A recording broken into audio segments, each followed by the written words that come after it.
Today we're back inside of Raid Shadow Legends, and I brought on an expert that you all may know to give me an overview of my account, to take a look at all the progress we've been making here and see where we stand. We're a month into the account, we're free to play so far, and I'm really curious to what he thinks. But before we do, if you're brand new to Raid Shadow Legends, or if you haven't played in a while and you're thinking of coming back, consider using my link in the description of this video, which will get you 2 free epic champions. But no further ado, today we have Ash Raid Shadow Legends. Welcome to the channel, Ash. Thanks for coming through. What's going on? I'm glad to be here, man. I can't believe this is our first collab. We've known each other for like 9 years. I know, man. I thought I was blacklisted for a while there, but you know what? All you got to do is play Raid, man. I'm right there. Raid Shadow Legends expert is going to be on my tombstone. That's my life goal. So I've achieved close to that right now today. I love it. It took Raid Shadow Legends for all this to happen. All right, so let me take you through my account. I'm sitting right now at a level 41. Right, so we just unlocked the Doom Tower, which I'm actually pretty proud of. You know, we still can't get into the Cursed City, but I started. Are you doing Doom Tower though? Are you doing it? I haven't. It literally was like 2 days ago, so we haven't even gotten there yet because of some of the other grind we've been doing. And I started the account all over again because I wanted to have an account with Kael. I know that he's like the starting champion. So this is what we have for champions. Now, please hold back the chuckles. I know that you've been playing for 5 years or so. No chuckles. So I'll walk you through some of the things that I'm proud of with this account to start, all right? Okay. So we have Kael right here. He's max leveled, 6 stars, fully ascended. We just did this a few days ago. What I am not proud of is the gear that we're using and my accuracy. Oh, you can't even see my accuracy. You're I can't. I'm covering it, thankfully, so I can't roast you too hard. Oh, but I see that he's in the lifesteal, which is good. Here, take a peek. Yeah. So hey, you know what the good news is? The good news is at least you have a decent amount of crit rate on him, right? The bad news is you need a lot more accuracy, and I'd like to see some more speed there too. What do you have on those boots? Speed? Let's see. The boots are speed. 35. Speed. Yep. It's speed, but it's just like in the early game, it takes me back, man. In the early game, it's tough because like speed is 35, you know, on 4-star artifacts. Anyway, accuracy, dude. I mean, the whole reason that you took Kael, obviously, is to get his poisons, and his poisons need the accuracy. Yes. But you have him 6-star ascended, right? Yep. And I will say it means you can get an accuracy banner eventually. Yeah, I think I wonder if I even have one right now. No, still no banner. Still no banner. Yeah. I will say though, I put this whole build together before I knew what the heck I was doing. So I was just doing a bunch of sets. So we've learned from there. But check this out. I'm pretty proud of this guy. We got Geo. Yeah, we pulled Geo. I had no idea he was any good, but I think we have him geared out a little bit better here. Now he's only 4 stars. We're ready to take him up to 5, but he's geared out better. Look at the accuracy on him at least. I like that accuracy. The thing about Geo is he is not that he's definitely going to help you out immediately. Don't get me wrong. He's going to be a beast for you.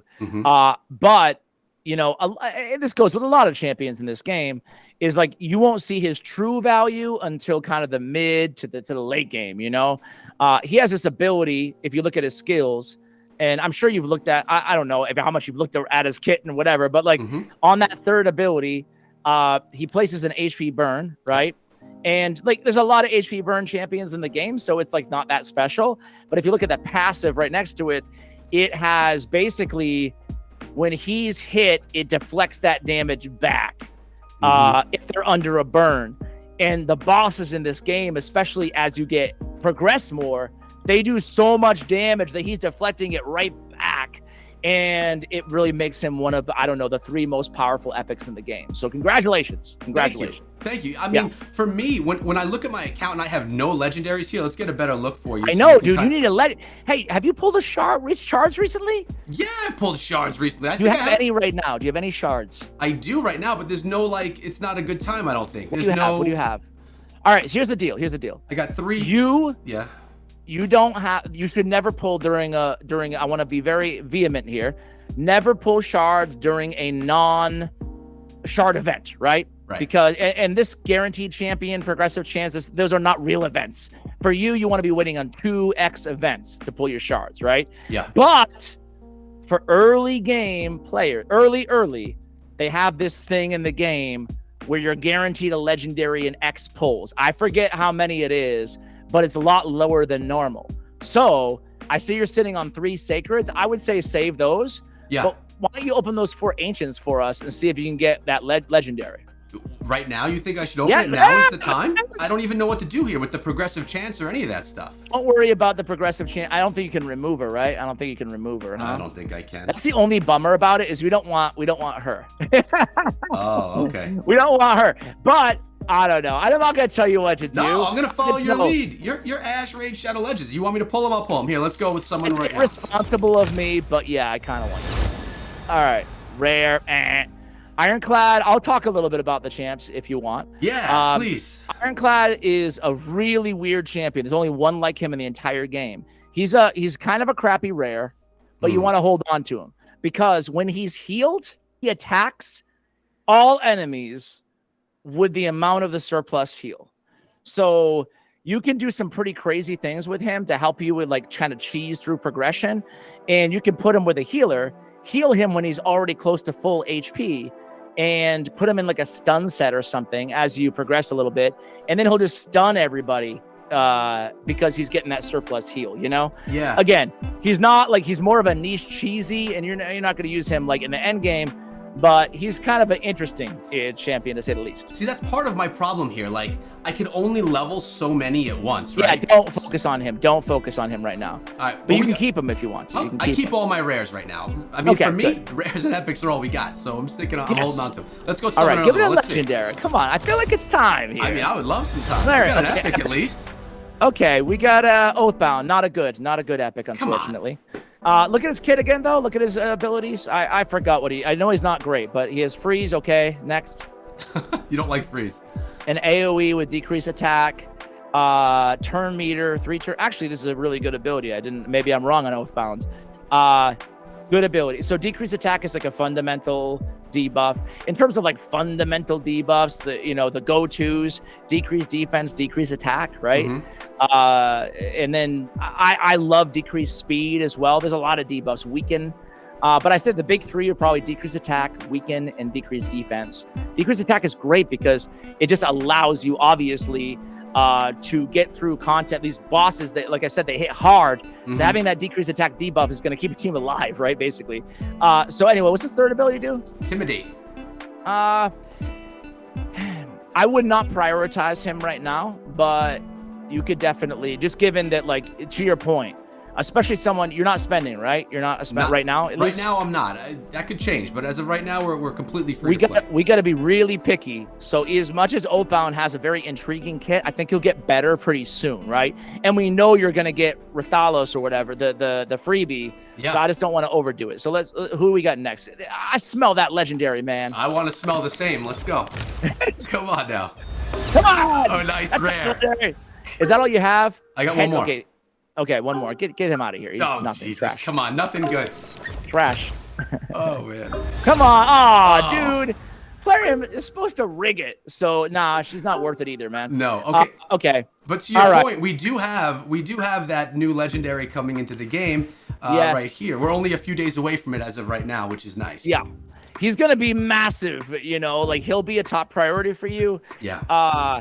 It's just a bummer. So on your next shard pull video, dude, you're guaranteed. Out of those sacreds, there's a legendary in there, but I don't want to make you do it because I will feel awful if you don't get one. No, that needs to be its own type of thing. I've pulled one sacred before, and I got an epic out of it, I think. I almost feel like you should pull them, but then I'll like compensate you if you don't. But then again, if you're not spending in the game, you'll never get them back, bro. So forget it. Let's go back to your champions. All right, but you'll get a legendary very soon. Hopefully it's one worth investing in. The good news is actually, okay, looking at your champions right now, you're sitting on, let's see. We got her. Let me go. Should I go to the screen so you can see who I'm talking about? It's tough to see. No, this is good. This is good. This is fine. Okay. Yeah. These are my favorites here. You've got, first of all, I want to be real. You're sitting on two, aside from Geo, 2 really good epics. Okay. One of them you have right now, High Katoon, and the other one is right next to High Katoon, Tayrel. Yes. Okay. I just pulled him I thought he was good, but I heard he had power creep, and he's not as good as he used to be. He's been power crept. However, I'll tell you why. Just go to his thing. So on his skills, right? We talked about the 2 fundamental debuffs in the game. So on his second ability there, he has decreased defense, right? Now, decreased defense, we really want that, right? We talked about on my channel about we need to get War Maiden on your account as well, right? Yes. He has decreased defense, but it's on a 4-turn cooldown, right? So are you familiar with like how cooldowns work? I don't want to be like, if you already know this stuff, I've heard it, but you could reiterate it. That's fine. Sure. So it lasts for 2 turns. Decreased defense lasts for 2 turns, but it's on a 4-turn cooldown. When back in the day, when I started playing 5 years ago, everybody wanted Tayrel. He was the most wanted epic, #1 in the entire game. But there wasn't that many decreased defense champions. Moreover, the ones that did exist, there weren't that many with decreased defense on a short cooldown. The problem is on a 4-turn cooldown that it lasts for 2 turns. It's only going to be up 50% of the time. Obviously things will change a little bit with speeds, hopefully a little bit more often than that. But ideally, the new standard in the game is we want that decreased defense for 2 turns on a 3-turn cooldown. He doesn't have that. The good news is he's still absolutely worth investing in. Because he's going to help you a ton in clan boss. He's got an aura defense in all battles by 25%. That's going to be your new clan boss aura, right? Defense is really important, especially in clan boss. Other areas of the game, most people kind of prefer HP, but that's going to help you out a lot in survivability, keep your team out longer, keep your team alive longer, and keep Kael pumping out those poisons. And then on his third ability, right, this preemptive strike is exceptionally good. His kit requires a lot of accuracy again, right? Yeah. So we're decreasing the turn meter of the target by 50%. This is on a 4-turn cooldown. If it goes to full depletion, which half the time it will, half the time it won't, you'll stun them for 2 turns. Very strong. There's only probably a 10 champions in the game with a 2-turn stun. Okay. And he's a defense-based champion, meaning that he's easy to keep alive. You don't have to worry about attack at all. On the first skill, he has decreased attack, which we already talked about is a fundamental debuff as well. So he brings so much control, 2 essential debuffs to the table that you're definitely going to be using him a lot. And he's easy to keep alive, right? No, I like that. I mean, and I like the breakdown too, because at my level, I don't understand how all that works. So you sharing that was good. So yeah. So there's another dude too, right up and to the right one, Giscard the Sigiled. Did you get him? Is he one of your free epics? Was he a free or no? Okay. Yeah, he was free. I grinded the event. I actually got this on him. The perception set. We talked about that on your channel in your video. It shouldn't be on him, but it's a nice piece of gear. I don't have him geared up well either. It should be on. I mean, it should or shouldn't be is whatever. Like it'd probably be better served on Kael for where you are in your account right now, but it's still a great set for him because he is provoking on his third ability, on his second ability. Second ability, he has a provoke. 75% chance to provoke on a 3-turn cooldown. Again, it all comes back to like cooldowns and chances of landing. Ideally, we want 100% chance of everything landing, and we want things on a 3-turn cooldown. He's got the 3-turn. He's got a 75% provoke. Basically, when an enemy is provoked, all they can do is use their basic skill, attacking whoever put the provoke on them. So he's a good control ability, right? He's a really solid champion because of the provoke, sure, but the third ability is where he really shines. He's bringing both the big versions of increased defense and increased attack. So obviously those are the inverse of what Tayrel is doing, right? Instead of debuffing, he's bringing that for your team. Right. So you have a really solid team. This is the good news, right? When you get Rathalos, you'll have Giscard the Sigiled, you'll have Rathalos, you'll have Kael, you'll have Tayrel, and you'll have High Katoon, and that is an exceptionally well-balanced team to focus on. But you didn't mention Geomancer. Is That's Geomancer a backseat? I know. Well, this is the thing about Geo, man. Like, he will help you out in a lot of areas, and he's worth investing in. But it's weird. It's just like, you could definitely use Geo. Focus on Geo as well. But like I said, I feel like Geo, his time to really shine, it's going to be in the mid game for you as you start getting to the point where you just need more firepower, against some of these bosses and the survivability. That being said, he'll definitely help you out as well in the early game. So I wouldn't ignore Geo, but High Katoon, go to High Katoon. Did you pull Haikatoon? She's a 30-day login too. I'm not sure if you. I got her on the 30-day. Yep. Okay. That was an exciting day for me. Well, she's good too. She's really good. She brings a skill set that none of the champions that we've spoken about have. She has decreased speed and increased speed in her kit. So she's all about obviously making everybody go faster. And the number one stat on her is speed. And the number two stat is accuracy. So like, especially you said you like the arena when we were doing the video on my channel, right? Yep. Like, let me show me your arena team and kind of like what you're running in the arena right now. All right, sure. I don't really, I put whatever up for defense really. But if we go into an attack right here, so okay, this is how we have it stacked up right now. I like it. Well, first of all, you have Soulbound Boyer, who is the other rare that I was going to mention. You have her in the bottom position. Yep. And she's really good too. So like you'll use her all the way until the end of the game. You just unlock Doom Tower and like she shines in a lot of more difficult content there later on. Cool. Specifically because similar to Geo, she has an AoE attack on her first ability, her basic ability. No basic abilities in the game have a cooldown, so you can always use it. And that allows you to do some really cool stuff with AoEs on A1s, right? And that allows you to, utilize different artifact sets every single time on attacking everybody. But I digress. So the team that you're using right now is totally cool, right? Yeah.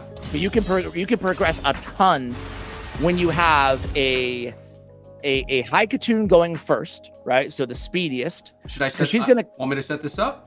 Yeah. And this is what you should like work towards in the arena, because you said again, like I'm going off what you said you enjoy, and these games ultimately should about what you enjoy, right? Of course. So Haikatoon, she has the speed in all battles aura. Like, are you familiar with auras and how they work? Yes, I understand. Pretty self-explanatory, right? Yeah. So she'll be your lead exactly there, and then you'll have Tayrel. And then you'll have Rathalos, but you don't have him yet, but he'll be in the next kind of position. Okay. And then you have kind of a flex spot, right? I like Giscard the Sigiled in that spot for you.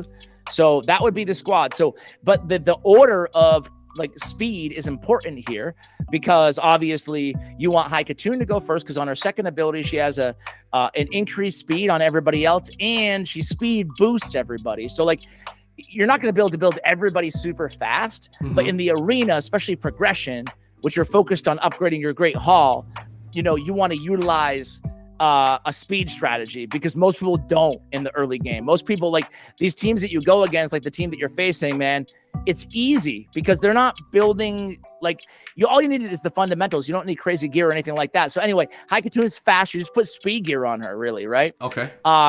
You need some accuracy on her too, because her A3 has some turn meter manipulation. But so some speed and accuracy, build her the fastest, and then she kind of hands off the baton, so to speak, to a Tayrel. Exactly. He decreased defenses, everybody, and then he hands it off to Giscard, because he's going to put the increased attack on Kael, and then he'll set or Rathalos later. Right. And then the nuker's they're going to be good to go. Everybody's going to be debuffed, and he's going to be buffed, and you smack and just speed farm your Great Hall. So it goes in this order from right here, up, down, and then down to the bottom. That's the order of, I didn't even know that was the order. No, it's actually, well, it goes by the speed of the champions, but the positioning does matter for quite a few reasons in the game. You don't have to know all this out the gate, because it's more kind of niche stuff, but it's going to go high in terms of the order, just to know the positioning. And there's a lot of reasons why it matters. Let's just pretend that Haikatoon was a reviver. Okay. He's going to revive based on where people are in that rotation. So let's just say everybody was dead and she was a reviver. How does she decide who to revive? Who's in Tayrel's spot is going to be revived first, right? Okay. And then it actually goes down to Kael next. And then it kind of crisscrosses that way, so that's the rotation. Gotcha. Again, I wouldn't stress out about like some of this stuff early on, but that brings me to the Great Hall though. Go to your Great Hall for a sec, because this is going to be like a big priority for you, right? You play the arena. You play the arena to upgrade your Great Hall. And this is like the easiest way to get accuracy. I always say that the order doesn't really matter. You're not going to ruin your account or anything like that, by doing the wrong thing in the Great Hall. But what does matter a lot, in my opinion, is your first priority and your last priority. First priority, accuracy. It's good to start with magic affinity because that's what Kael, that's what your starter is, you know? Okay. And you have Tayrel, who's magic affinity, so that's going to help both of them out, right? So I would start right there. How much do I put into them? I would just go, you know, everybody has different philosophies, you know, but basically you can see on the right hand, you can upgrade right now. Which metals should I use? The silver or the... Use the bronze first. Okay. Okay. So you can see it gets escalating more expensive as you go. Yep. But I would try to get, I don't know, some people take it to level 4 or something. Like, see how it changes metals after level 3, it goes to silver metals and blah, blah, blah. Yes. Some people like to take it to the part where it changes metals and then switch to another stat, take it up to the part where it switches metals. Some people like to go all out accuracy. And, you know, so what I like to do probably is just spread my accuracy until every affinity is at like level 4 or something, you know? Okay. And then kind of keep working that way. The last priority should be attack. I feel like most new players are like, attack, yes, let's prioritize that. I want to do more damage. The thing about this game is, as we saw in Tayrel, for example, I'm not sure if you noticed, but it said damage inflicted is proportional to defense on him. He's a defense-based champion, right? And there's also, see, damage based on defense. Yes. There's also HP-based champions in the game as well. The reason I say all that is that when you're upgrading the attack stat, only attack-based champions benefit from it. Every other category, you know, defense, or not every, but at least defense and HP, right? Everybody benefits from it, because even on an attack-based champion, right, they can still benefit from more HP and more defense. Right. Whereas defense-based champions, attack is useless. It does nothing for them, you know? So those should be like kind of first and last priorities in the Great Hall. So ideally, you'd like to see everything filled out with attack completely empty until I have more points to spend, or close to it. Yeah, I mean, you can take it to level 4 or whatever. You know, like I said, the cool thing is like, you're not going to ruin anything, because eventually you're going to do everything, you know? So like, if there's people watching right now, they're like, oh crap, I just put everything into attack. Like, no big deal. Just start prioritizing accuracy or whatever, you know? Also to note here is that resistance, even though it's not the sexiest stat out there, and it's probably not going to be a massive game changer for you in the beginning of the game, unlike crit damage, defense, attack, and HP, both accuracy and resistance, it's just straight up counting stats. It's not percentage based. So it actually does make a pretty profound impact in the early game. You can get whatever, 80. What is the max 80 resistance? Max for resistance is, yes, plus 80. Plus 80. Yep. So like that's a lot, you know? So I personally like accuracy, resistance, crit damage is kind of what I go for, but it doesn't really matter, you know? Like it's not life or death or anything. But yeah, I think that spending some time in faction wars and in the arena is always a good thing. You can work on getting glyphs, you can work on upgrading your Great Hall, and at the same time, you'll be getting forge material for perception gear, which is the best set in the game. So that's the real reason for doing the arena, because when I feel like the arena, I'm always just kind of stuck in the same spot. I'm not really like, there's no like massive progression, but it's really just another way of farming the materials we need for this. Exactly. Yeah. I mean, some people get serious about, like, you know how it is towards the end game, people gravitate towards areas of the game. Like some people love arena. There's live arena that unlocks at level 50 or something. So some people really enjoy it. The majority of the player base, though, in the end game, I think they're mainly, at least based on my audience, they like kind of the PvE element of it. I would say probably like a large minority of my audience, like 30%, are really keen on the live arena and arena content. But Doom Tower, you said you waited a couple days or whatever. Yeah. Start doing Doom Tower every day. It's not hard on normal. Like, it won't be super easy for you, but just go till you can't go anymore. Okay. And then just every few days, check back to see if you can clear content that you couldn't otherwise, because the rewards in Doom Tower, they're really solid. You know, you don't have to stress it too much, but I mean, they're going to get you silver and chicken and just things that will help you upgrade, you know, all these champions and stuff. And eventually, by doing the secret rooms, you'll be able to get your hands on a champion called Archmage Helmet. Archmage Helmet, like, even if you can only clear the very first secret room, SR1 on the Doom Tower. Yeah, you see that guy right there? Right here, yep. Yeah, that won't take you too long to build to clear. And if you can just only clear that first secret room, if you can do 2 or 3 or 4, that's even great too. But you'll get these shards basically for Archmage Helmet, and you'll be able to fuse him.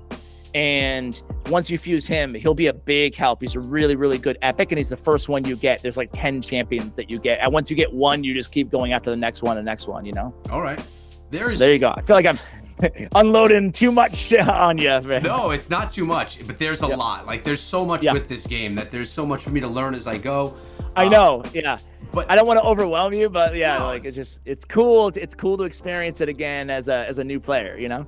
No, I love it. There's so much to do, like I said. I mean, like, I'm trying to make sure that I'm doing these tournaments every day too, so that I could get the rewards, especially because I'm not spending. So, you know, right here, I'm trying to wind up being the number one. It's not going to cost me much to get there. And, you know, the shards for me are huge, especially because I'm not spending on them. If I can get any luck with any of these shards, we'd be in good hands. But yeah, dude, I mean, you're going to next time. Message me when you pull your first legendary, because it's going to be any time, man. I forgot exactly what the new player mercy system is, but they give you a legendary pretty early on. Go to your portal real quick before and go to your fragment summon. Or I'm sorry, go to your go to your fragment summon. Okay. So you're already getting fragments. You probably didn't realize it on some champions. You know? I unlocked him already, Bovos. So I don't know. Okay, he's not. Yeah. Don't worry about him. Yeah. And go to fusion. So Lady Mikage, it's going to be a while. Don't stress that. But Rosin Scarhide is pretty good as well. I wouldn't say it's an immediate priority for you, but I would also notate the little red dots are champions that are required for his fusion. Yes. And eventually, I would try to fuse him. He'll help you out a lot as well. Do I need all 4 of these champions from the lower section? Yeah, unfortunately. The easier way is you just get lucky and pull some of those epics, and you don't have to worry about fusing 5 champions to get, you know. But yeah, eventually, yeah, the rares you'd have to fuse into the epics, et cetera, et cetera. I see. It wouldn't be my top priority right now on your account, but maybe in a month or two, you know? It seems so far away to be able to do that. To get, because like I don't even have all the rares. I have none of the epics, but there's a permanent epic fusion too, who actually might be worth going for you. It's Broadmaw right below, I think. Mm-hmm. Yeah. So this dude, he only requires rares to fuse because he's an epic. But the good thing, what you're missing right now in your account is a reviver, and he's a reviver. So he might be worth going for. He's not like a beast of a champion, but he's really solid, right? He's got on his third ability, his revive. On the second ability, he revs 2 random allies. On the second ability, he brings increased crit rate, increased speed. And where you are, and turn meter fill, where you are in the game, like you'll definitely benefit from a kit like this. So Broadmaw could be a guy that you go for, especially if you pull, you know, maybe in the next shard pull, you still don't have like a solid reviver. Like that's the one area that will help you out quite a bit. I thought Shaman was the best reviver inside of the game, man. Oh, I didn't even see poor Shaman. I personally would take Broadmaw way over Shaman, of course, I'm kidding. Yeah, I guess you're right. No, even I know that she's not something that I should be using at this point. She's not awful, but she doesn't run you she's not going to run you as far in the game as a Broadmaw. And that's the thing, right? Especially free to play. You just got to be careful about spreading your resources a little bit too thin, right? Because you can only, to your point, it takes a long time, especially in the early game, to upgrade a champion to fully maxed. So you just gotta be careful about who and where you're spending your resources on. Yeah, that's it. I can only spend on so many at the same time, or else no one's gonna really get anywhere. Yeah, Tayrel, man. I think that personally, that would be my top priority. I mean, Tayrel until you get the legendary. All right, Tayrel, Haikatoon, they're both up there, you know. All right, and Tayrel's only a few days away. So your prediction: will I get a legendary from the portal before I get this legendary? Well, are you gonna pull the sacred shards or not? It all comes down to that. If you pull them, oh, then most likely I would. If I was a betting man, I would say that you're sitting on a legendary in one of those 3 sacreds. But there's no 2. Shouldn't I wait for a 2x event? No. Yeah, you should. I'm just saying that I think that if you do pull.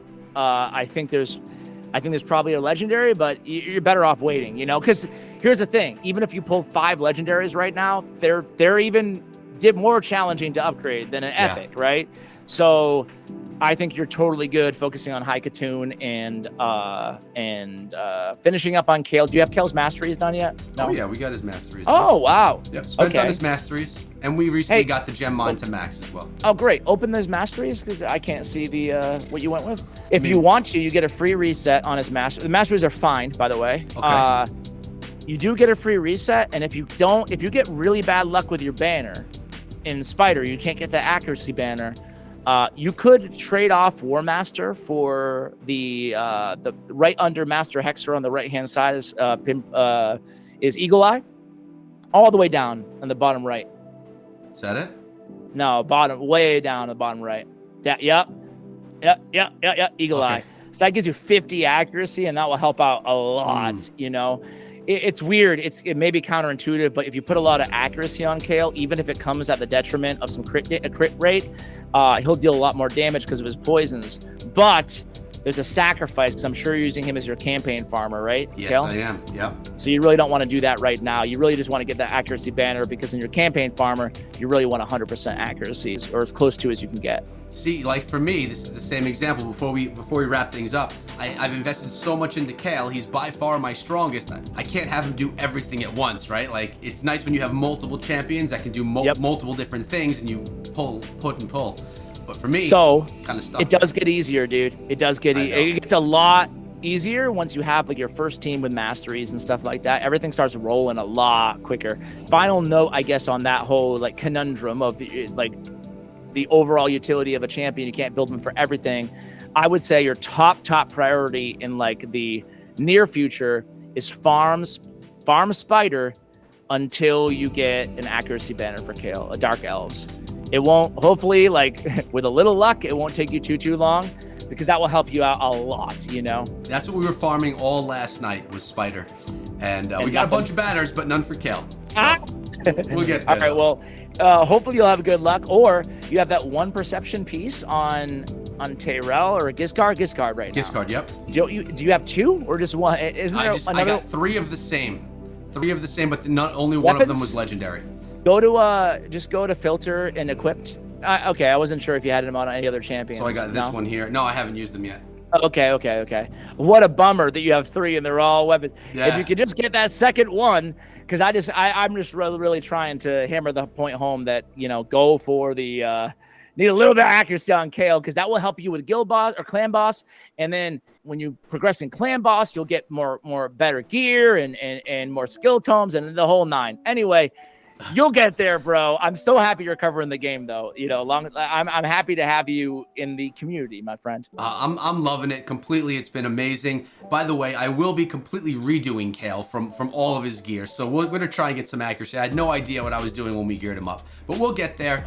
And I appreciate you coming through as the first expert ever on the channel, man. It's been, my final thought on gearing, because this is when you were on my channel, you were like, you mentioned gear a few times, like you're still trying to understand everything gear-wise. Just rule of thumb here, right? Rule of thumb is percentage based on the chest, right? So like, you know, go to Kael, for example. Yeah, there you go. Perfect. Geomancer, perfect. HP percentage, great, right? So like flat stats are generally not too good in this game. You know, like you're gonna one of your videos, yeah. Okay, great. So don't waste your silver on them. I like how you took them to level 12, right? Instead of just burning all your silver, taking them to level 16. Prioritize that middle row first when you're upgrading. And on the boots, we really want speed boots on everybody as well. You know, so got speed boots on this one. When it comes time to upgrade the artifacts to max, start with the boots. You love speed. Love speed, man. Love speed. No, I love speed is everything in this game. No, and when I started, I had no idea what speed even was for. But now, at least we've gotten past that hurdle. There you go, man. There you go. But thanks for coming through the channel, man. Helpful. Yeah, no problem, man. My pleasure. No, these tips are great. I watch your videos to get a bunch of tips. I can only catch up so far on 2 years of videos, though. But this was awesome. Everyone, if you haven't checked out Ash, which I'm sure most of you have, it's Ash Rage Shadow Legends. I actually did a video over on his channel. I'll be linking that in the description of this one, so you can go check it out if it's even out yet. I'm not sure, but it'll be there eventually. Thanks for coming through, man. It'll be there. Thanks, man. Take care.